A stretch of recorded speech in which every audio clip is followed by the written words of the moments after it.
Bom dia, estamos de volta a mais uma aula de gestão da educação escolar. Nessa nossa aula, nós vamos dividir essa aula, por ser muito extensa, a gente fez uma divisão para que a gente pudesse facilitar aí a assimilação do conteúdo. Então, vamos trabalhar na nossa segunda aula, a unidade 2.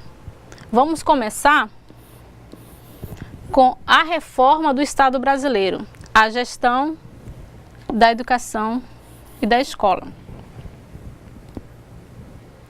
Então a gente tem aqui essa imagem aqui, a influência aqui da escola, da educação aí no mapa do Brasil, para ilustrar a reforma do Estado e a educação no Brasil que a gente vai iniciar. E a gente tem a seguinte colocação: vivemos nas últimas décadas um processo de mudanças em nosso país, impulsionado pelo incremento das relações sociais capitalistas, aí eu marco, pelo expressivo avanço tecnológico e pela globalização do capital e do trabalho. Então a gente teve muitas mudanças aí no nosso país na década de 90, né, depois da implementação da Constituição. Então a educação, claro que ela teve essas influências nas mudanças. A gente teve aqui muitas influências, a gente teve uma expansão da tecnologia. Então a educação ela teve realmente uma contribuição muito grande nessa mudança.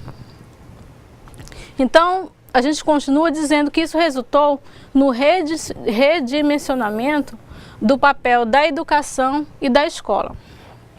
Se a gente tem uma mudança no país, a gente precisa também mudar a escola e a educação. A partir dos anos 90, ocorre a consolidação de um processo de reforma do Estado centrado na minimização de seu papel no tocante às políticas públicas.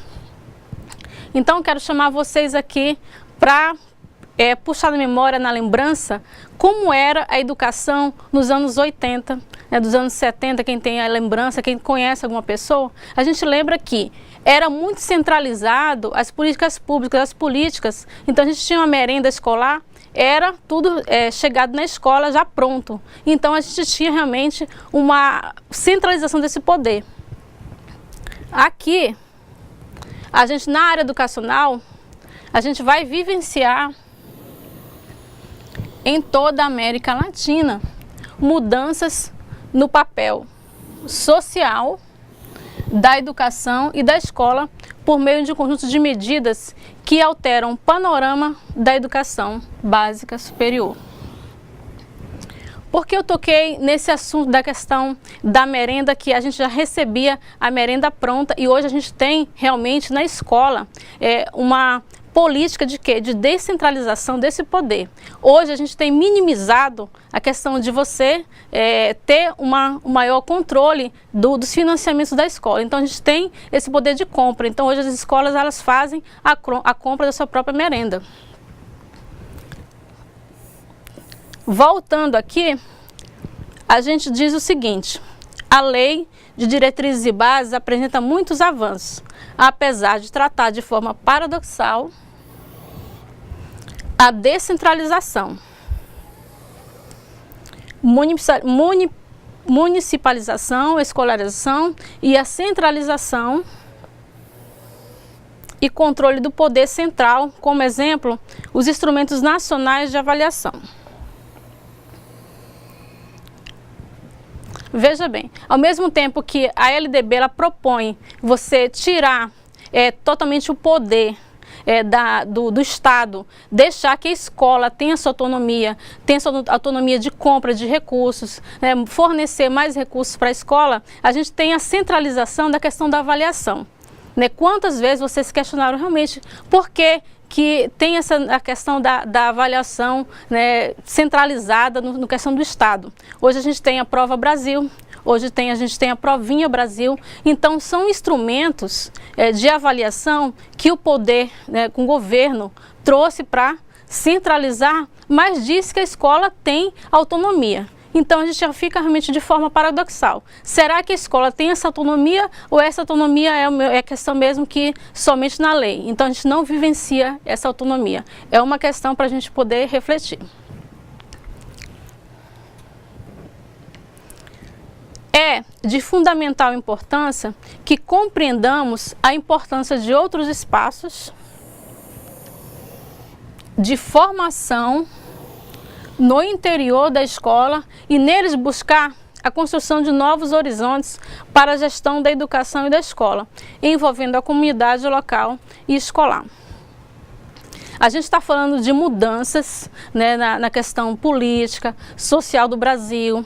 A escola, ela tem essa autonomia garantida em lei, tem essa autonomia garantida na Constituição, garantida na LDB, mas a gente precisa realmente conhecer até que ponto essa autonomia nos é dada, até que ponto a gente pode interferir nessa organização escolar, até que ponto favoreceu eu poder comprar com os meus recursos, com os recursos que vêm, claro, do governo federal, mas eu ter o poder de adquirir, eu ter o poder de chamar a comunidade para participar. Até que ponto isso não é favorável? Então, a gente, quando eu pedi para vocês puxarem na lembrança como é que era a merenda nos tempos, quando a gente era pequeno, na década de 80, vocês lembram que ela vinha toda pronta, industrializada. Então, a escola, o que ela fazia? Ela só fazia administrar os recursos humanos, né? Então, a gente tinha aquela merenda ensacada, né? O diretor organizava ali no depósito e não tinha, né, aquela coisa bem natural, bem saudável. Então, hoje, a gente vê que teve uma mudança. A gente recebe um recurso federal, apesar de ser muito questionado, porque não é o suficiente, mas a gente tem essa autonomia de poder adquirir, né? A gente poder escolher, fazer licitações e ver aqui até que ponto se não é favorável ou não.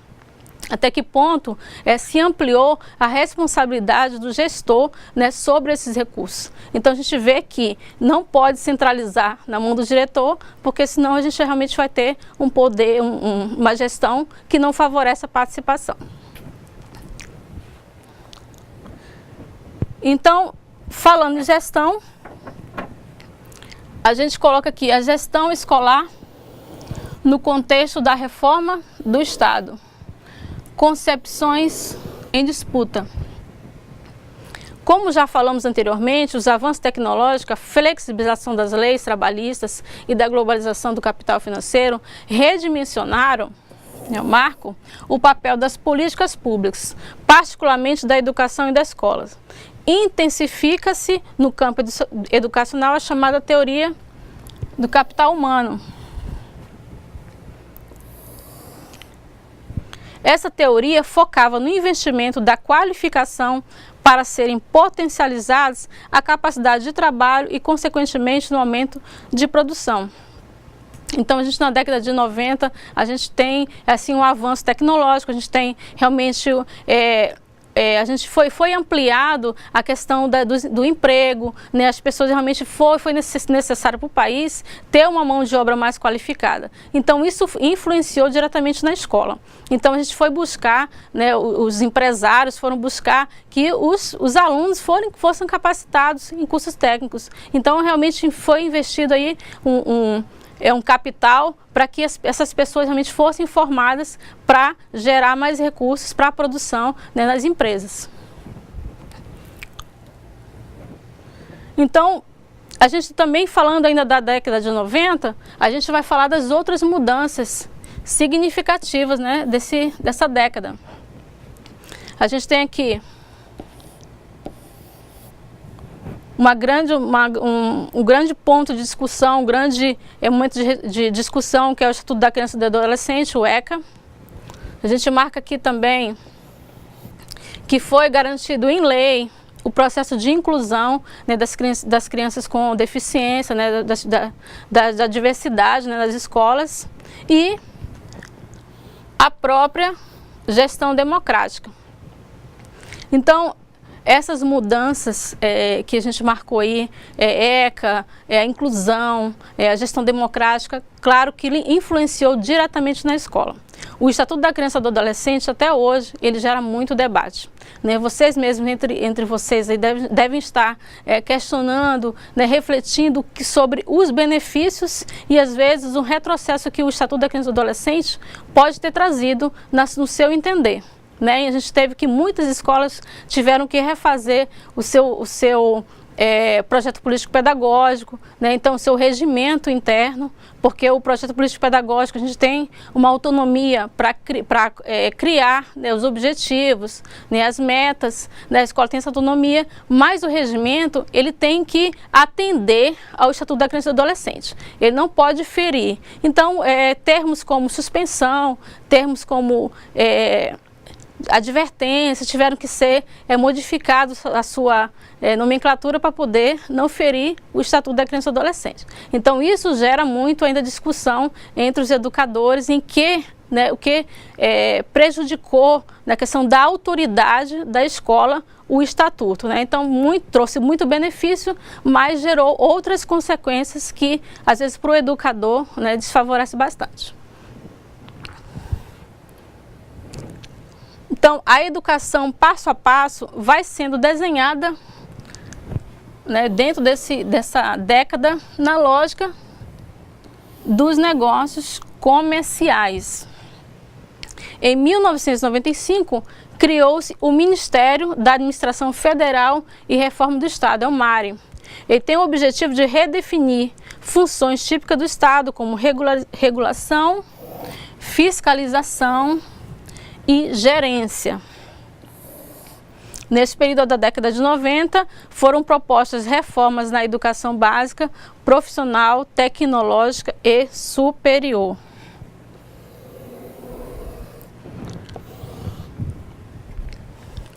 Então a gente também teve nessa década de 90, foi nessa década que surgiu um grande aumento da privatização da educação superior. Como consequência, se a gente tem uma necessidade de uma mão, né, de obra realmente capacitada, né, os empresários foram buscar mesmo essa formação e exigiram, né, o diploma de nível superior, que na época até hoje o Estado não tem, né, ainda um número de vagas suficiente para atender toda a demanda. Então foi aí que surgiu a grande expansão da privatização da educação superior. Então, ainda falando sobre mudanças nessa década, a ampliação da obrigatoriedade e universalização da educação. De 4, né, a gente teve, passou a ser obrigatório de 4 a 17 anos. Novos marcos de financiamento, ou seja, a gente tem aí a escola recebendo seus recursos, podendo utilizá-lo de forma das suas necessidades, políticas de inclusão, né, como eu já falei ali, adoção de ações afirmativas visando assegurar maior justiça social, entre outras. A gente sabe que nem de longe a gente realmente está servindo, a gente está tendo a gente não conseguiu ainda suprir a necessidade do brasileiro. A gente não sabe que a educação está longe de estar como ideal. Mas a gente teve muitos avanços, né? A gente teve uma consciência de que é um direito, é um dever do Estado, é uma obrigação que os pais mantenham seus filhos na escola. A partir desse momento passou-se a ter essa consciência. Então as pessoas foram atrás, né? Foram em busca dessas mudanças, né? A gente teve muitos aí avanços nessa área. Então a gente fica buscando aí mesmo a consciência, né? Principalmente do educador, da sociedade no geral, para que tenha essa educação de qualidade como direito primordial. Então, a gente vai aqui já para o ponto-chave, que é a construção da gestão democrática na Constituição Federal e na Lei de Diretrizes e Bases da Educação Nacional. Então, a gente tem aqui uma imagem aqui da nossa Constituição de 1988, chamada Constituição Cidadã, a nossa atual Lei de Diretrizes e Bases, e aqui, claro, como conquista, aqui nós temos aí uma ou imagem de pessoas, né, participando de uma eleição de direção, né? Então a gente teve aí como consequência de direito adquirido na Lei de Diretrizes e Bases, na Constituição, a nossa gestão democrática, ou seja, o poder da comunidade em escolher o seu gestor, o poder da comunidade em participar dessa gestão da escola, o poder da comunidade em poder interferir naquilo que ela acha fundamental, naquela qualidade que ela busca para o seu filho, né, para você enquanto funcionário. Então a gestão democrática, ela é uma conquista. Claro que também está longe do ideal, mas a gente deu o primeiro passo, né, de uma longa caminhada que a gente tem em busca daqui para frente, porque é principalmente essa consciência de gestão democrática que a gente busca com essa disciplina, como fazer essa gestão democrática aqui na escola, dentro da escola. Como a gente pode convencer as pessoas a participar dessa gestão. Então essa, eu acho que é a principal função dessa disciplina. Então, dentro da Constituição, a gente tem e da LDB a garantia do acesso ao ensino público gratuito e obrigatório, consubstanciado no direito público subjetivo. Vamos falar em direito, vamos falar em dever do Estado, vamos falar em necessidade básica. A gestão também como resultado, a gestão democrática no ensino público, a vinculação de postos à educação, pela qual cabe à União aplicar 18%, né, ao governo federal, e aos estados, municípios e Distrito Federal 25%, chegando a 30% em alguns estados. A tramitação do projeto de lei de diretrizes e bases da educação se deu lentamente. Olha, não pensem que a redação final da LDB ela foi rápida, ela gerou muito debate, muitos grupos em opinião diversas. Então, realmente a finalização, a conclusão, ela se deu de forma lenta, né? Porque muitos queriam defender a educação privada, alguns queriam defender o ensino público. Então, achavam que o governo federal podia também investir no ensino privado, que as famílias podiam escolher, né, deviam escolher entre a educação privada e a educação pública. Não viam a educação como um direito fundamental que o governo federal tivesse que financiar. Então, realmente, o debate foi longo, por isso se deu de forma tão lenta. Então, está aqui como os interesses eram diversos e havia um embate histórico entre defensores da escola pública, como eu já falei, e os defensores da escola privada. Após vários retrocessos, foi aprovado o substitutivo redigido pelo senador, aqui, o Darcy Ribeiro, né, que redigiu a Lei 9.394, que é a LDB de 1996. Está aqui a redação final, em 20 de dezembro de 1996. A LDB e a Constituição favoreceram o debate e uma maior abertura política que fizeram surgir determinações legais, como o Estatuto da Criança e do Adolescente, o ECA, a lei que institui o Plano Nacional de Educação e os fundos de financiamento, como o Fundef, é o Fundo de Manutenção e Desenvolvimento do Ensino Fundamental e de Valorização do Magistério, e posteriormente, depois veio o Fundeb, que é o Fundo de Manutenção e Desenvolvimento da Educação Básica. Então, foi instituído também o Conselho Nacional de Educação, o CNE, garantindo a representação de setores organizados da sociedade civil. E claro que a gente não pode esquecer da gestão democrática na escola pública como direito adquirido. Então, quais são os princípios da gestão democrática? Como eu falei anteriormente, como eu faço, como o funcionário pode ter realmente não só, a gente sabe que a gente tem garantido em lei, garantido na LDB, garantido na Constituição, mas como é que se dá esse processo de gestão democrática? Será que assim, só pela lei instituída, a gente já tem garantido, a gente elegendo um diretor, a gente já está exercendo essa gestão democrática? É claro que não. Eleição de gestão, de diretor, é só um ponto da gestão democrática, né? Então é só uma das conquistas. A gente tem muito mais para fazer, né? Se a gente pode eleger um diretor para a escola, mas se a gente não participar do conselho, se a gente não deliberar junto, se a gente não se organizar a ponto de participar realmente de forma efetiva dentro da escola, vai ser mais um, né, que vai ser substituído posteriormente por outro, que realmente a gestão democrática não vai acontecer. Gestão democrática é muito mais do que eleição para direção. Então vamos ver quais são os princípios. O primeiro princípio: participação dos profissionais da educação na elaboração do projeto político-pedagógico da escola.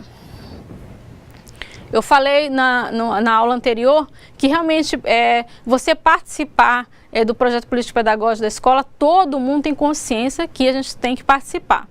A gente tem consciência disso, os funcionários têm consciência disso. Mas como é que realmente essa participação se dá de forma efetiva? Realmente ela acontece ou é só no papel? Quando eu vejo o PPP da minha escola, eu já vejo ele prontinho, ou eu sei que eu participei desde das perguntas, do levantamento de pontos, de mudança, de debate, de respostas que eu tive de dar como funcionário, como pai. Se eu participei da elaboração dos objetivos que aquela escola quer atingir, se eu desenhei junto a missão da escola, se eu participei da elaboração das metas, se eu participei também de todos os pontos do projeto político-pedagógico, porque o projeto ele é a cara da escola. O projeto, sempre eu digo que quando a gente chega numa escola, a gente quer conhecer, não é andando pelo corredor, é você pedindo o projeto político-pedagógico e você poder ver a cara da escola. Não só, você pode ali estar definindo todos os pontos, todos os passos que a escola pretende seguir. Então, é o retrato e a cara. Se eu não posso desenhar como a minha escola tem que ser, só com participação da supervisora, da orientadora e do diretor. Eu preciso ter a participação de todos, porque senão não vai ser a cara da escola, vai ser a cara dessas 3 pessoas. Então eu preciso da participação efetiva desde a resposta dos questionários para que a gente possa realmente desenhar junto. É difícil? É difícil, não é fácil, porque todo esse processo de questionários, né, de perguntas, de reuniões, gera tempo, muito tempo. A gente tem que parar, a gente tem que perguntar, a gente tem que realmente elaborar de forma que eu possa conhecer as características daquela comunidade. Então realmente é trabalhoso, mas é um bom resultado, porque se você participa da elaboração, é mais fácil você realmente contribuir. Agora, se você já vê prontinho, às vezes a gente não se sente sujeito ali, atuante daquele, não se sente realmente que a gente faz parte daquela elaboração. Então a gente realmente não tem interesse, mas quando a gente participa junto, quando a gente elabora, constrói junto, é mais fácil. Então, o segundo princípio é a participação das comunidades, né, das comunidades, tanto escolar quanto local, em conselhos escolares ou equivalentes. Quantos de vocês na escola já foram chamados para participar do conselho escolar e já disseram, não, eu não quero? Por quê? Porque às vezes a gente acha que vai ser muito trabalho, eu vou ter que colocar meu nome, o meu CPF naquele documento, naquela compra. Não, eu vou me envolver. Não, eu não quero me envolver em política, não quero me envolver em decisões que não vai trazer benefício para mim. Então, muita pessoa usa isso como justificativo. O que acontece? Os conselhos escolares, eles não são atuantes, porque são pessoas que foram escolhidas e acabaram dizendo sim apenas para satisfazer o pedido da direção. o que acontece? Essa pessoa que participa, ela não se sente sujeito. Ela está ali como mero participante, apenas para assinar. Então, quando eu sou chamada e sinto necessidade de participar, e eu participo de forma consciente, realmente o conselho vai funcionar. Então, a gente tem muito, sim, problema em ter um conselho atuante, porque as pessoas não se veem como sujeitos, elas vão apenas para não dizer não para o diretor, não dizer não para aquela pessoa que chamou. Né? Então, isso aí é um dos grandes problemas da questão do fortalecimento dos conselhos escolares. De acordo com a legislação vigente, cabe aos sistemas de ensino regulamentar a gestão democrática por meio de 2 instrumentos fundamentais no processo de participação.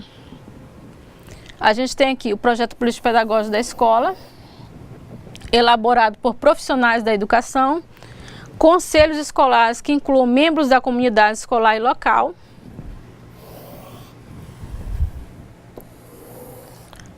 portanto, nem o projeto político-pedagógico da escola pode ser desenvolvido sem envolvimento dos profissionais da educação, nem o conselho escolar pode prescindir dos professores e funcionários. Nada de ser algo elaborado, né, como eu falei, entre 3 pessoas, entre 2 pessoas. Tem que ter realmente a participação efetiva. Então, voltando para o princípio da luta que se refere ao direito à educação para todos, precisamos saber que o PNE, fixado pela lei número 10.172, que é de 2001, estabelece diretrizes, objetivos e metas a serem implementadas nas diversas etapas e modalidades da educação básica e superior, de modo a garantir acesso à permanência e à gestão democrática, além da qualidade de ensino. Vou marcar aqui qualidade de ensino, que a gente sempre está tocando nesse ponto aí fundamental. O Ministério da Educação e Cultura coordena ações e políticas visando garantir a educação como direito social do cidadão. A União mantém articulação com os poderes públicos, estaduais e municipais. A gente está dentro da escola, depois a gente volta para um âmbito maior, que é o governo federal. A gente fala de financiamento, a gente fala de construção do conselho. Aí vocês me perguntando como a gente vai para um âmbito maior, depois a gente volta para dentro da escola, para que a gente tenha consciência do que é externo à escola, quais são os poderes, né, que estão interferindo diretamente naquela gestão. O que a gente tem que conhecer para que a gente possa intervir de forma positiva nessa gestão. Se a gente tem que participar, a gente tem que conhecer. Então, sempre estou falando, a gente precisa realmente voltar para esse estudo mais detalhado dos financiamentos, né, dos poderes que intervêm, para que a gente possa realmente intervir. Quando a gente fosse colocar numa reunião de conselho, quando a gente fosse colocar numa reunião de professores, a gente possa não dizer, olha, não, esse financiamento aí não pode ser, esse determinado produto não pode ser comprado com esse determinado financiamento, porque não faz parte. Então é importante que a gente conheça. Então muitos funcionários, eu tenho certeza, que não participam desse tipo de discussão, porque às vezes não conhece, às vezes não se coloca, porque às vezes fica meio tímido para poder falar. Pois, será que eu estou falando certo? Será que eu estou falando de forma correta? Será que esse financiamento pode ser usado para essa determinada compra? Então a gente precisa realmente conhecer para que a gente possa intervir. Eu tenho certeza que vocês, depois da aula de gestão democrática, da aula de gestão e da educação, do próprio funcionário, vão poder realmente mudar como funcionário. Se você não era participativo, você vai com certeza se tornar mais participativo. Então, voltando aí para um âmbito maior, que é do governo federal, a Constituição Federal do Brasil, de 88, declara a educação como um direito social, citando seu amplo desenvolvimento, incluindo o preparo para o exercício da cidadania e sua qualificação para o trabalho. define prioridades e atribuição dos poderes, onde define políticas de gestão que garantam o envolvimento e a participação da sociedade civil na formulação e implantação de ações e programas voltados para a universalização da educação básica e para a melhoria da educação nos diferentes níveis e modalidades.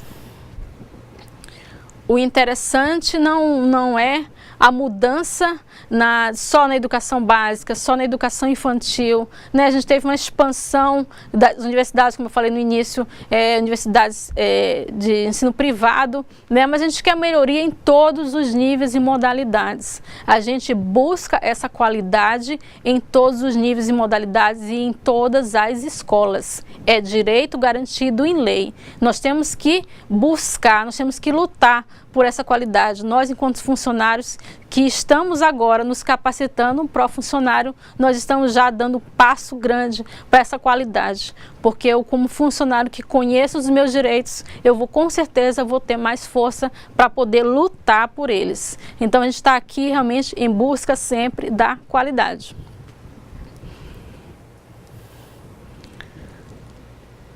Educação e condições sociais desiguais no Brasil.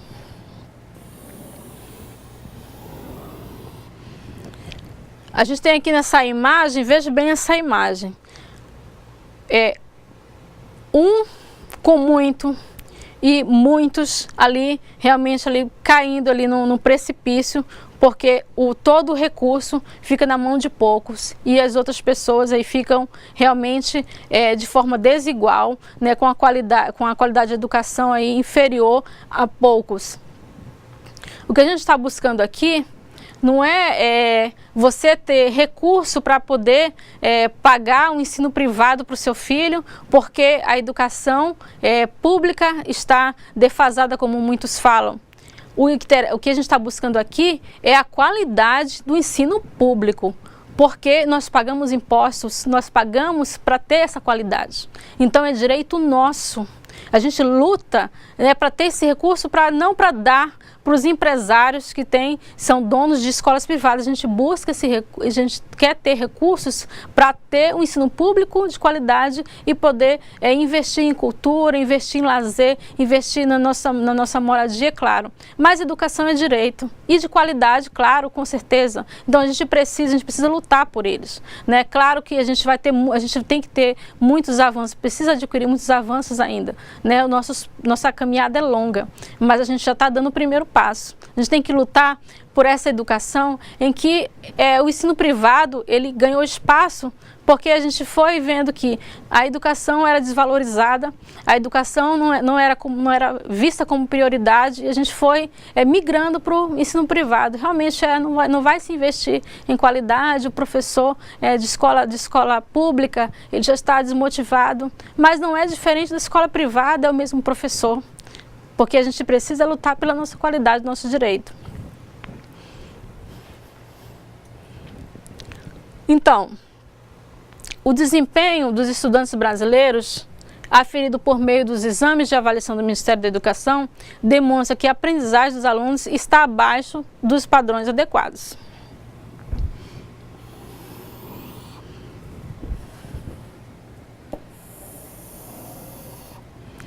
Esse baixo desempenho possui várias causas, internas e externas à escola.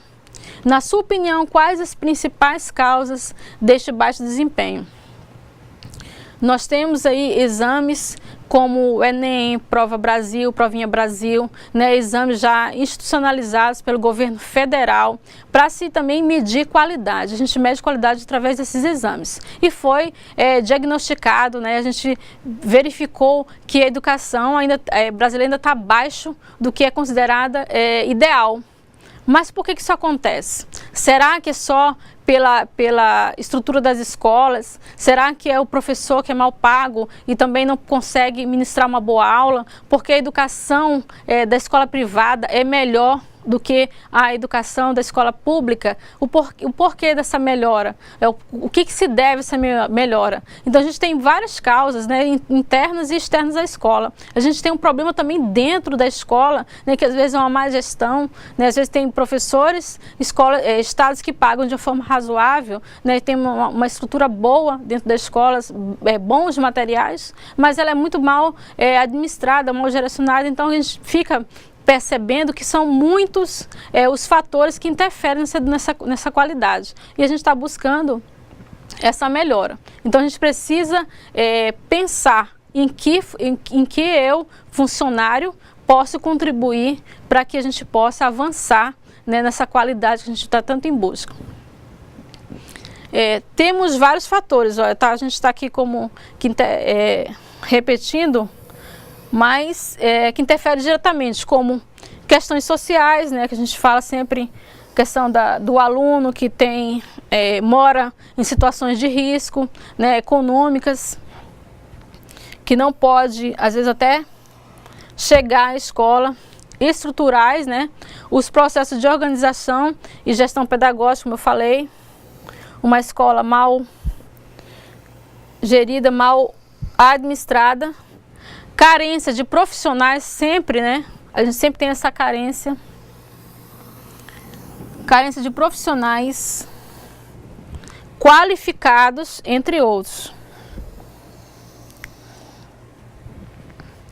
Veja que eu marquei ele carência de profissionais, eu marquei sozinho, porque a gente tem carência tanto de profissionais qualificados, não só qualificados, a gente tem carência de profissionais da educação. A educação ela não está mais atraindo os jovens. Foi verificado que a profissão do magistério, o educador, não só o professor de sala de aula, mas o educador em si, ele não está atraindo. Então a gente tem uma carência muito grande de profissionais. E os poucos, né, que estão restando, a gente está vendo que tem às vezes profissionais que não são qualificados, né? Então a gente fica meio que, será que se tivesse um maior número, né, mesmo que não fosse, então, né, boa essa reflexão. A gente intervir dessa forma é difícil, porque isso é um problema externo, né? Um problema que a gente não pode resolver. Essa carência o governo federal tem que investir realmente de uma forma bem ampla, que possa atrair mais pessoas para a carreira de educador.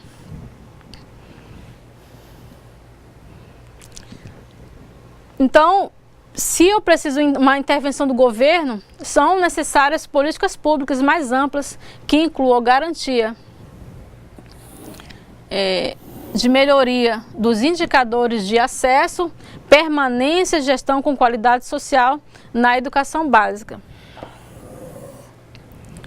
Recriar e democratizar a escola são processos fundamentais nas lutas pela qualidade do ensino e pela melhoria das condições de vida da população brasileira.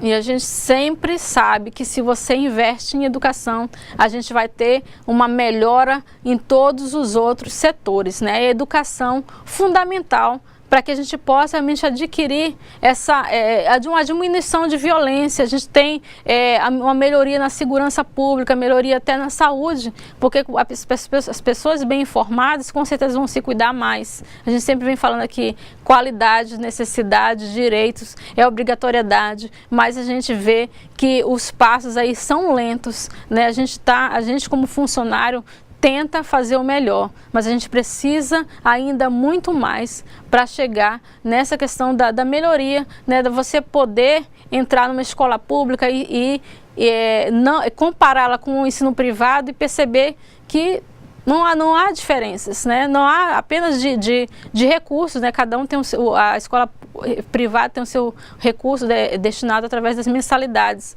mas não há diferença de qualidade, as duas têm a mesma qualidade. Esse é o nosso ideal, esse é o nosso objetivo, né? Porque os profissionais são os mesmos, né? A gente sabe que tanto quanto da escola pública quanto privada tem profissionais, muito bons profissionais. Só falta a gente realmente perceber que a gente pode adquirir essa qualidade através da nossa participação. Então, na próxima aula, nós vamos apresentar a organização do sistema educacional brasileiro, as competências dos entes federados e a discussão de alguns indicadores educacionais. Veja bem, a gente sabe que a escola, a administração municipal e a administração federal, elas têm, cada um tem a sua responsabilidade. O Estado, né, com as escolas, os municípios também, mas aí há uma divisão. Então a gente precisa conhecer para que a gente possa poder, às vezes, argumentar. Quem é de secretaria sabe que muitas vezes os pais, eu quero matricular meu filho, né, na educação infantil, vai numa escola estadual e diz que ele tem direito garantido em lei, e a gente sabe que essa administração das escolas é dividida entre o município e o Estado. A gente precisa conhecer, né? Então a gente sabe que nós temos direito, enquanto cidadão, em matricular nossos filhos. Mas se a gente tem uma criança de educação infantil, a gente precisa saber em que esfera eu posso procurar para conseguir a vaga para esse meu filho que é da educação infantil da pré-escola. Eu preciso saber responsabilidade de quem? É do Estado ou do município? É responsabilidade de quem? O ensino médio é da esfera estadual ou municipal? Então, a gente conhecendo realmente as responsabilidades, a gente pode realmente argumentar, né? Porque a gente passa muitos apuros, às vezes, na escola, porque a gente chega com os pais, né, realmente pressionando, né, por direitos, né, realmente os deveres, às vezes, são esquecidos. Os pais, às vezes, não lembram que não só direitos, mas também deveres. A gente precisa realmente conhecer todas essas esferas, essa divisão, para que a gente possa realmente intervir junto com os pais.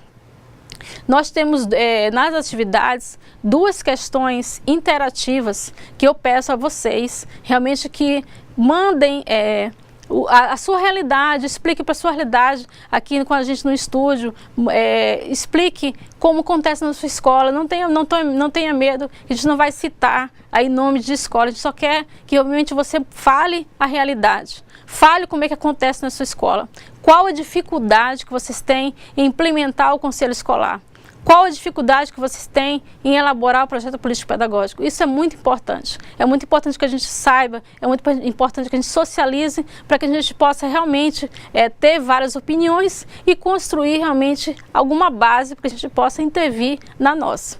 Tá bom? Então, muito obrigado. Até a próxima aula, até a terceira aula. Então, a gente fica por aqui e até a próxima.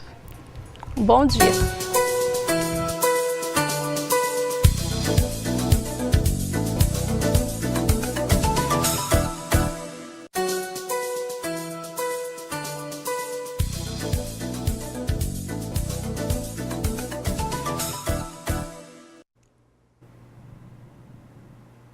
Olá pessoal, bom dia! Agora vamos para o segundo momento, que é o momento das correções. Eu farei correções das atividades juntamente aqui com o professor Luiz, eu sou a professora Domingas. A professora Elaine hoje não pôde estar com vocês, mas na próxima terça ela estará com todos vocês aqui nesse momento. Bom, eu creio que todos tenham realizado a atividade em grupo, né? Todos estão aí com as atividades prontinhas para mandar suas respostas. Participe também aqui no chat, o professor Luiz está aqui no chat para juntos interagirmos. Então vamos lá, correção. A primeira questão é referente a cite os avanços adquiridos para a educação na Constituição de 88 e a LDB 9394 de 96. A resposta se refere à composição dos níveis de ensino na educação básica e superior, descentralização, municipalização e escolarização, definição dos princípios da gestão democrática, ampliação da obrigatoriedade e universalização da educação de 4 a 17 anos e as políticas de inclusão, novos marcos de financiamento, entre outros.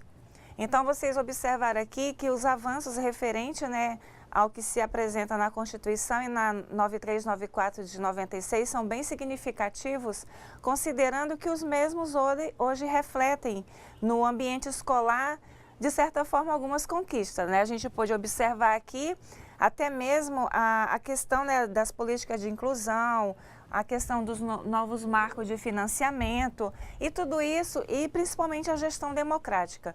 Hoje, esse momento onde todos participam na escolha dos dirigentes escolares, a gestão democrática hoje é algo significativo no ambiente escolar. Creio que você tenha respondido aí a sua questão, você faça a conferência e vamos agora para a segunda questão. Sabemos que a realidade de muitas escolas é possuir apenas uma autonomia reduzida à administração dos recursos financeiros, sem considerar outros fatores primordiais de uma gestão democrática. Na sua opinião, por que isso acontece? Bom, conforme foi planejado, essa questão ela tem um caráter interativo, ou seja, você agora vai passar a participar conosco, mandando a sua resposta aqui para o chat. Professor Luiz, já temos aí alguma participação? Já temos. O pessoal realmente é muito atuante.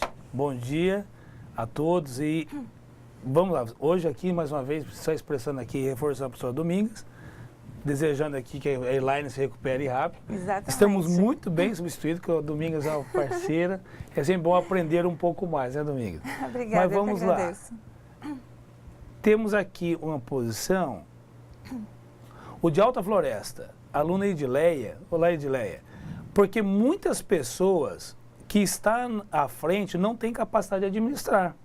Ou falta formação profissional dessa pessoa, isso na segunda questão. E na terceira questão ela diz, posso já falar das terceiras também? Pode sim, a gente vai conversando a respeito. Vamos conversando, né? Isso. Uma das dificuldades é o medo da responsabilidade. Não quer se comprometer com algo sério. Você imagina? Essa questão da responsabilidade é algo que muitas vezes não acontece, né? Acontece. Por exemplo, o gestor escolar, ele, conforme for aí no seu município, ele passa pelo processo da escolha, né? A comunidade faz a escolha, Sim. E escolhe os seus dirigentes escolares, eles permanecerão por um período X naquela função, enquanto estiverem na gestão, e depois outra pessoa ocupa. Agora, uma coisa muito importante dizer, essa questão da gestão, né, existe uma orientação através de edital na escolha dos seus representantes que tem umas certas prioridades em termos de formação. E é importante destacar que em alguns cursos, essa formação para ser gestor, ela não é oferecida. Isso vem um pouco assim do indivíduo, né? Por exemplo, se você faz voluntário. Exatamente. A pessoa se candidata àquele cargo, a comunidade aprecia o nome através do voto e ele passa a representar a instituição. Sim. Tem mais alguma? Tem mais. O pessoal interage bem. Aqui tem mais uma resposta do pessoal do grupo de Alta Floresta, tem um aluno Aguinaldo. Bom dia, Aguinaldo. É a falta de compromisso de algumas pessoas que têm o pensamento que a escola é total responsabilidade dos órgãos públicos. Isso favorece a autonomia de algumas escolas, na questão 2. Na questão 3, é a falta de interesse para formar o conselho. Muitas vezes é uma equipe, mas quando vão tomar certas decisões, são poucos que decidem no que vão atuar. Logo, quando chegam os recursos, geralmente a gestão da escola já tem planos para onde vai o dinheiro e só submetem para a concordância dos conselheiros. Interessante a reflexão dele, né? A reflexão do aluno realmente é bastante pertinente, mas é importante a gente destacar o seguinte, né? O conselho escolar, assim como o PPP de uma escola, eles são organizados de forma coletiva. Por exemplo, a estrutura de um conselho escolar passa por todo um processo, né? A gente sabe que o diretor, ele é o presidente do conselho. Sim. Caso haja alguma impossibilidade, o vice-diretor assume a função de presidente. Mas os outros integrantes do conselho, eles são, conforme é orientado, servidores, pai de aluno ou um aluno adulto que estude naquela escola, se ela tiver, por exemplo, educação de jovens e adultos. Esse conselho é apresentada, a chapa, no caso, né, a formação, ela é levada para a comunidade que também faz aclamação através do voto.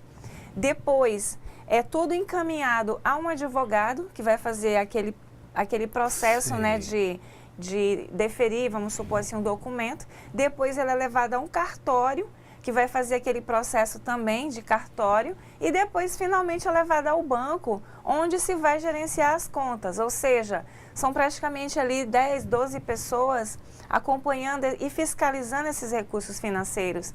O grande problema, conforme o aluno colocou, é a disponibilidade. Às vezes se marcam reuniões muito próximas, não há um planejamento em termos de data, e isso termina prejudicando a vida da pessoa que se colocou de forma voluntária. Agora, quanto ao compromisso, esse compromisso, por exemplo, do pai ou do aluno que faz parte do conselho, ele é importante, porque a pessoa ali ela não vai ficar só de corpo presente. É o nome dela que está ali. Então, a pessoa tem que ter, primeiramente, essa preocupação. Se eu coloquei o meu nome à disposição da comunidade, é porque eu assumi um compromisso com a comunidade, com as pessoas. E é isso que eu tenho que honrar quando eu digo, vou participar do conselho escolar, da escola que meu filho estuda, ou como aluno também. Perfeito. Tem mais alguma? Temos sim. Que bom. Olha aqui, às vezes o pessoal nos acompanhados, eles são bem ágeis. O Polo de Espigão, a Regina e a Vilma dizem na questão 3, uma das dificuldades encontradas é a falta de conhecimento do que realmente é o conselho escolar, e assim a comunidade não pode cobrar e exigir. E eu quero pontuar, professor, uma questão importante. Quanto ao conselho escolar, eu quero dizer a vocês o seguinte, o Ministério da Educação, ele tem uma sequência de módulos falando exclusivamente dos conselhos escolares. Sim. Como a escola é um espaço de aprendizagem, de ampliação do conhecimento, cabe aí ao gestor escolar organizar esses momentos e apresentar à comunidade esses materiais, módulo 1, módulo 2, módulo 3, e falar o que é o conselho. Gente, quando a comunidade não participa do conselho, porque tem o conselho fiscal, deliberativo, de compras, quem sofre é o aluno. Porque se eu não pago o fornecedor da merenda, meu aluno não tem a merenda. Então, é importante essa integração. Então, primeiro ponto, falar para a comunidade o que é o conselho escolar. Esclarecer, pera um pouquinho, estou só tentando pegar Esclarecer, aqui. Exatamente, tirar as dúvidas da comunidade. Olha, o conselho escolar tem essa finalidade, tem essa função, é importante que vocês participem. É importante também destacar que quando se fala em contas, né, professor? Tem o Tribunal de Contas aí acompanhando. Então, são verbas federais, é importante frisar isso. Não se brinca com verba federal, porque aquela verba é destinada para fazer parte ali daquele processo todo da escola. Nesse sentido, a gente pede uma atenção dos dirigentes escolares, do gestor escolar, que tenha esse cuidado de trabalhar momentos e informar a comunidade o que é o conselho escolar, a importância que ele tem na escola e principalmente do seu trabalho enquanto membro da comunidade. Tem mais alguma resposta? Temos isso. Eu vou só um minutinho aqui, deixa eu só... É porque, pessoal, a dinâmica aqui da interação ela é muito rápida. Muito rápida. Então, nós recebemos várias mensagens ao mesmo tempo, né, várias respostas. E assim, aí, a professora aqui, na preocupação, né, de atender a todos, a gente... Tem uma resposta, eu me perdi, o Valdeir. O Valdeir, na questão 2, ele diz o seguinte, isso se deve a um massivo desinteresse e fuga da responsabilidade de alguns, junto à exclusão da informação, quando se vê a decisão já foi tomada de forma nada democrática. Na resposta 3, demonstrar empenho em mostrar que houve mudanças no tocante ao conselho escolar, estar mais receptivo às ideias críticas e opiniões externas, uma vez que a comunidade carrega uma cultura de que conselho escolar é coisa de professor. Então, é o entendimento mesmo do papel específico do conselho escolar, né? Exatamente. Essa cultura aí que o aluno frisa, realmente ela procede, né, que tudo é papel do professor, não, gente. Na escola existem os papéis diferentes, o papel do aluno, do professor, do servidor do apoio, cada um tem a sua importância na escola. É lamentável que às vezes não se perceba isso, né? Essa importância, o vigia ele pode contribuir, a merendeira pode contribuir, cada um é gestor no seu setor. Então, aqui a gente reforça bem aquele conceito daquela disciplina, como mexeu conosco, acho que com todos nós, acho que tanto os alunos quanto nós aqui, os tutores, só que da professora Noêmia, sobre o devir. Exatamente. Que nós somos participantes desse devir. E quando nós vimos, até pela exposição da professora Andréia, pela aula dela, você vê que em 1990 é que houve uma mudança substancial. Exatamente. E de lá para cá, nós não está consolidada essa mudança. Até mesmo o que eu vejo, adaptar com essa gestão democrática, porque então são quantos anos de uma história, de uma estrutura, de um estilo que estava vindo implementado, e hoje nós estamos nos adaptando com essa transformação. E vejo que, se você parar para analisar, evoluímos bastante. Mas aí nós somos chamados à responsabilidade. O professor André fez bem essa questão, chamou todos a responsabilidade para que, a partir de agora, nós também venhamos ser participantes de todo esse processo. E, na verdade, é uma conquista também, né? Se a gente pegar, por exemplo, lá no módulo de educadores e educandos, a gente percebe a época em que o diretor ele era indicado. Perfeito. E hoje ele passa pelo processo da escolha.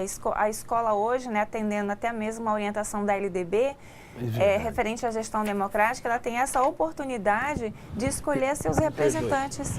Eu até notei aqui exatamente esse processo, tem um slide, foi bem interessante, onde ela mostra realmente a Constituição, isso, né, a LDB e as pessoas para tomar as decisões. E falando que essas decisões, essa participação, não é só para a eleição do diretor, é em todo o construir da metodologia. Eu achei muito interessante, foi muito... Falando nessa conquista, né, que não é somente da gestão, é importante destacar o seguinte, além da gestão democrática ser uma forma de participação coletiva, a gente também encontra na escola o projeto político-pedagógico, que é uma outra forma de participação coletiva, onde cada um dos atores envolvidos na escola tem a oportunidade de contribuir lá com seus planos de ação, com suas opiniões, porque é um documento focado exatamente num todo, ele vai incluir todo. E além disso, a gente também tem o conselho escolar, que é uma outra forma de participação coletiva, ou seja, na escola nós temos 3 tipos de participações coletivas, importantes e fruto de uma conquista aí que já vem, conforme o professor citou, de forma histórica. Só um minutinho. Certo, enquanto o professor Luiz vai... acompanhando aqui, né, pessoal, as respostas dos alunos, que nós queremos até agradecer essa participação, ela é muito importante, porque a gente percebe a animação aí dos alunos, dos tutores, e isso é muito importante também, esse momento aqui nosso de interação. Gente, enquanto... já tem outra resposta? Já tem. Então vamos lá. Olha, o pessoal realmente é bom que eles nos deixam muito ocupados. Isso é bom a participação. Eu perdi aqui no começo, que me perdoe, eu não peguei de qual é o polo e quem é a pessoa. Me perdoe, mas você pode aqui pelo chat me notificar depois. Os alunos colocaram que ainda há uma concentração de poder, a democracia dentro da escola ainda deixa a desejar. Os cursistas ainda colocaram que a falta de união por parte dos educadores em reivindicar os seus direitos de serem participantes do processo educativo, já que são todos os educadores. Falta incentivo e esclarecimento da direção para que todos participem. Acho que é um consenso, não lembro qual é o grupo, qual é o polo, me perdoe. Mas é interessante que o pessoal chegaram num consenso interessante, que essa gestão democrática nós entendemos que ela está sendo construída, então. Exatamente, né? É um processo de construção. De construção. Agora, uma outra coisa que foi colocada nessa resposta que é interessante frisar é o seguinte, pessoal, eu creio que todos vocês que estejam aí no polo, todos vocês são servidores públicos efetivos, né? Ou seja, existe todo um processo para vocês estarem onde vocês estão hoje. Vocês passaram pela seleção, foram classificados, aprovados, nomeados e encaminhados. Ou seja, creio que todos tenham passado pelo estágio probatório, então agora de fato são efetivos. Eu vejo que para acontecer um caso de mandar o servidor embora é um tanto complexo. É um processo bem demorado. E tem que ser outra coisa, né? Exatamente, é averiguado, é muito bem investigado, não é assim que acontece. O que eu quero dizer com isso é o seguinte, tenha autonomia quando for argumentar, saiba colocar as suas falas, sem criticar de forma, por exemplo, eu vou acusar o diretor por desvio de verba, mas eu tenho provas disso? É verdade. Se eu não tiver prova, eu não posso fazer, isso é uma denúncia grave. Então, eu quero dizer que vocês tenham sim essa autonomia enquanto docentes, porque você faz parte do ambiente escolar, você é responsável pela aprendizagem do aluno. E você também acompanha nesse processo de acompanhar os recursos. Não é nada demais, não. É um dever que nós temos, né? Professor, certa vez eu me peguei assim num nível de responsabilidade que me fez refletir. Quando nós, como servidores públicos, nós podemos dar a fé pública. Exatamente. Você imagina, olha a responsabilidade. E quem pode dar fé pública a não ser a autoridade? E ainda tem mais, se eu te desacatar no teu ambiente de trabalho, eu ainda corro no princípio de um crime, né? Crime. Desacatar então servidor público em local de trabalho é crime, não posso te desrespeitar. Agora imagina um com o outro no ambiente de trabalho.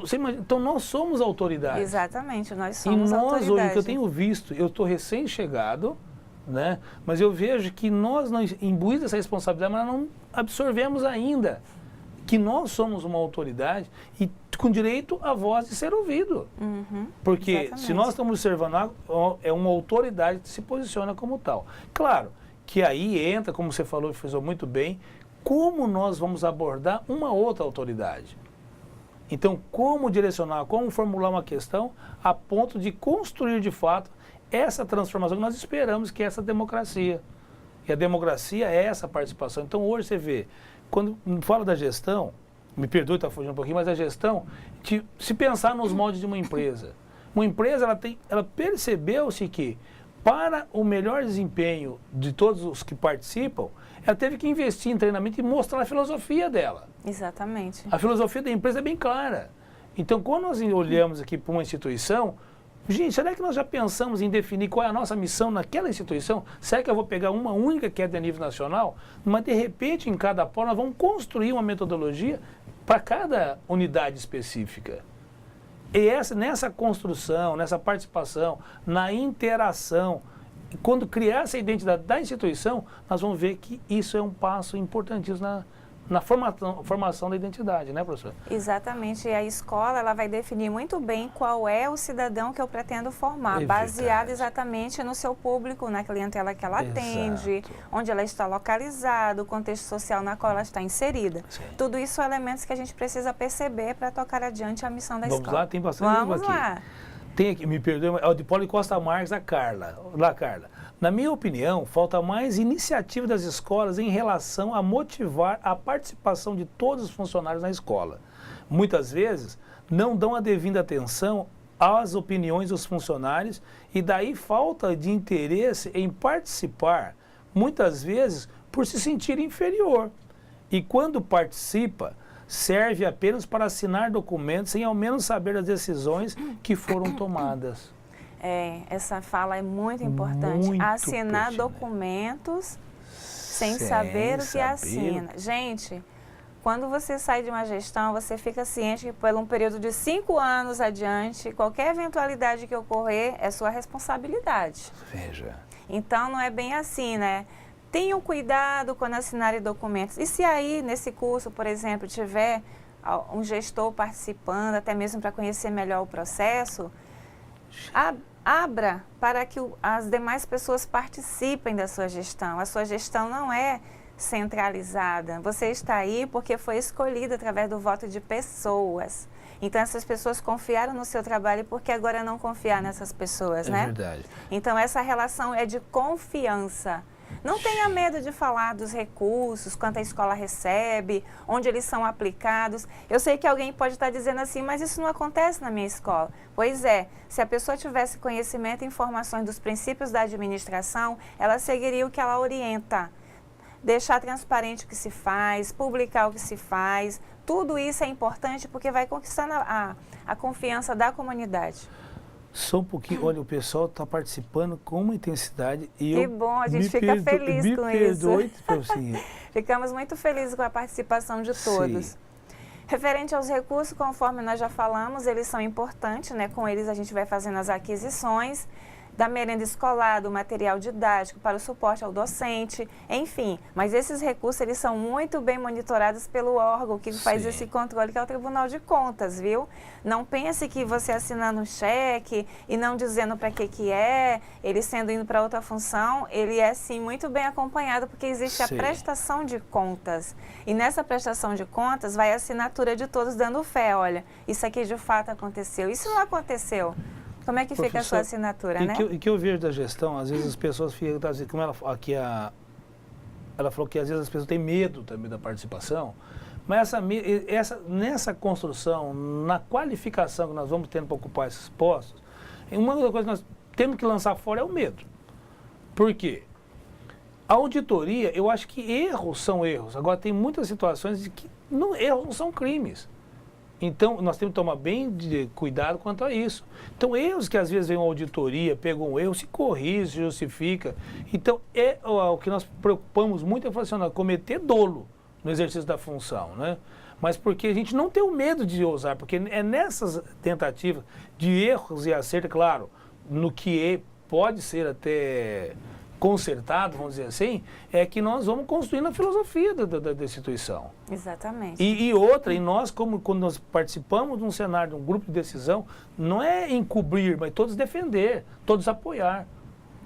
Quem assumiu a responsabilidade, quando uma pessoa assumiu aquela responsabilidade, os outros precisam apoiar, porque é ele que está exposto naquele momento. Exposto assim, não quer dizer que ele vai ser alvo. E não ganha muito por isso, não é a questão. É mais moral do que econômica, né, professora? Posso continuar aqui? Pode, professor, fica à vontade. Se me deixar, eu gosto de estar muito aqui. Mas é interessante aqui, em Guajará-Mirim, aluno Adelino diz, para que o conselho escolar seja mais atuante, é necessário que todos participem, como alunos, diretores e comunidade escolar. É necessário que haja um comprometimento maior de todos com a escola e com o conselho. Só assim, a escola vai alcançar pleno êxito na sua democratização. Posso mais uma? Pode. O Paulo de Espigão diz, falta de conhecimento e uma participação... Isso o Paulo Jorge está falando na questão 2. Falta de conhecimento e uma participação maior da comunidade escolar, voltada para a instituição de ensino, na administração dos recursos e aplicação. Pois é, novamente aqui, né, o Paulo toca nessa questão dos recursos e aplicação. Deve existir, né, um plano de ação, onde vai ser aplicados os recursos, de que forma eles vão ser direcionados. Um exemplo clássico na escola é o Arraial, né? O Arraial se faz um planejamento, o que vamos adquirir com esse recurso do Arraial? É um ar-condicionado? É uma máquina de xerox? É um computador? Bom, se for isso, apresentamos à comunidade qual é o grande ponto, né, para fazer o Arraial. Depois se faz a prestação de contas. Em que eu investi, o que eu preciso comprar e o que sobrou de saldo. E com esse saldo eu vou fazer a aquisição da central e deixar lá o princípio da transparência. Perfeito. É tão fácil fazer isso, mas às vezes as pessoas complicam, né? E hoje, em algumas unidades tem integração empresa e escola que ainda pode ter a participação, porque nós estamos preocupados muito. O recurso sempre vai ser um problema. Exatamente. E sempre vai ser questionado. Sempre, entrou dinheiro, é delicado, né? Mas o Jorge e o Paulo também na questão 3 diz o seguinte, as principais dificuldades, segundo o que eles entendem, é que a falta de tempo das pessoas é a causa de não participar e também de se interessar com os assuntos da escola. Então estão tão ocupados que de repente ele acha isso como um problema. A questão também é a questão da disponibilidade. A gente sabe que fazer parte de um conselho não é remunerado. Isso vai, assim, de você doar um tempo para isso. Ou seja, você faz isso se tiver um filho na escola, se você estiver estudando, que é o que exige até mesmo para garantir a sua participação. Mas se você não é remunerado para isso, aí você muitas vezes nem se sente na obrigação de participar. O Zona Norte, na questão 2, diz o seguinte, chegamos a um consenso que é muito mais fácil administrar os recursos financeiros que lidar com opiniões das pessoas. Desse modo, acaba se deixando de lado a parte mais importante da gestão democrática, que é justamente a participação nas decisões, novas ideias, opiniões. Pessoal, hoje, 2014, nesse momento que nós estamos vivendo, a gente pode dar uma paradinha e observar como nós tivemos conquistas na escola. Sim. Se você pegar a época da ditadura militar, os dias atuais, como foram grandes conquistas. E eu penso que a gente tem que lutar por elas para que elas se mantenham, porque tem lei que ampara, tem o próprio Ministério da Educação que é cheio de informações aí para dar respaldo ao seu trabalho. E aí vamos garantir lutar por isso, né? Participar de forma democrática. Você vê que nós estamos conscientes, você vê que aqui eles expressaram realmente a dificuldade em tratar com as opiniões. Exatamente. O que é prático de papel, o que é o recurso financeiro, eu achei interessante essa colocação também. A aluna Joedi, na questão 2, diz: as escolas possuem uma autonomia apenas nos recursos financeiros, pois as classes sociais dominantes desejam educação somente para uma mão de obra qualificada para servi-los, e não alunos pensantes com um senso crítico e analítico capaz de criticar e lutar por seus direitos. Referente à autonomia, a aluna fez uma ênfase aqui aos recursos financeiros, mas muitas vezes fica aquela visão centralizada, mas se você observar a autonomia que o gestor tem, ela é grandiosa. Ela, além dos recursos financeiros, tem os recursos humanos que ele gerencia dentro da escola, né, sabendo que tem um órgão que encaminha esse servidor para a lotação. Ele também tem autonomia para lidar com a comunidade. Ele tem autonomia para tomar decisão junto com os demais membros da escola. Então, essa autonomia é um dos pontos importantes que ela falou referente à questão financeira, mas é importante frisar que ela também se aplica para outras áreas também. Em Espigão, a Maria Regina, na questão 2, diz o seguinte: acontece porque as escolas, em sua maioria, dependem dos conselhos e da participação de funcionários e pais na questão e desses recursos, E quando se tem uma má administração na gestão escolar, isso contribui para que a instituição escolar não aplique de maneira correta esses recursos. Em Espigão, a Elisandra Espigão também diz: falta de comprometimento com a escola, falta de oportunidade de participação. Exatamente. Novamente aqui algumas palavras importantes que foram destacadas, né? Falta de participação, falta de compromisso, tudo isso deve ser repensado. Perfeito. Professora, eu estou com várias questões aqui ainda. Quer ver? Ó, o Paulo de Espigão diz o seguinte: eu vou fazer um plano geral. Falta de conhecimento, Paulo na questão 3 diz: falta de conhecimento, tempo, interesse no que é um conselho escolar, para que serve o comprometimento que precisa ter o conselho escolar e a aplicação dos seus recursos disponibilizados. No Zona Norte, na questão 3, diz a aluna Fernanda, diz o seguinte: a forma como os gestores escolhem o conselho é errada. Vejo isso nas escolas em que trabalhei. Não foi algo deliberado, mas eles deixaram para a última hora, ou seja, quando o tempo estava se esgotando, causando assim, na minha opinião, um problema enorme, porque não foi uma escolha pensada, explicada, como funciona um conselho escolar ou para que serve. A aluna Fernanda diz o seguinte: a forma como os gestores escolhem o conselho é errada, vejo isso nas escolas em que trabalhei. Não, que trabalhei. A Fernanda é a mesma resposta. Perdoe. Pode ser. Então, essa forma que a Fernanda apresenta, realmente, muitas vezes ela acontece de forma equivocada, mas ela deve ser bem trabalhada. Sim. Bom, professor, já fomos informados do término do nosso tempo. Vamos agradecer aqui a Elisandra, do Espigão, a Gilcilene, o João Bosco e todos que participaram. Pois é, e foi um prazer estar com vocês. Sentimos a falta da professora Elaine aqui. Pois é, Elaine logo, terça-feira, aliás, na quarta, né? Mas venha nos visitar também, estará aqui conosco e desejamos a ela que volte o mais rápido possível. A vocês aí do Polo, tutores e alunos, nossos agradecimentos pela participação hoje, que foi muito importante aqui. Vocês não sabem como ficamos alegres com essa participação, né? Ó, e a professora Domingas é um poço de sabedoria, nos ensina muito, eu aprendi muito com ela. Tá? Obrigada, e o senhor também, professor. Obrigado. Então, agradecemos a todos, desejamos a todos uma ótima semana, fiquem firmes aí nas leituras, nos estudos e fiquem todos na presença de Deus e até o nosso próximo encontro. Até, um abraço.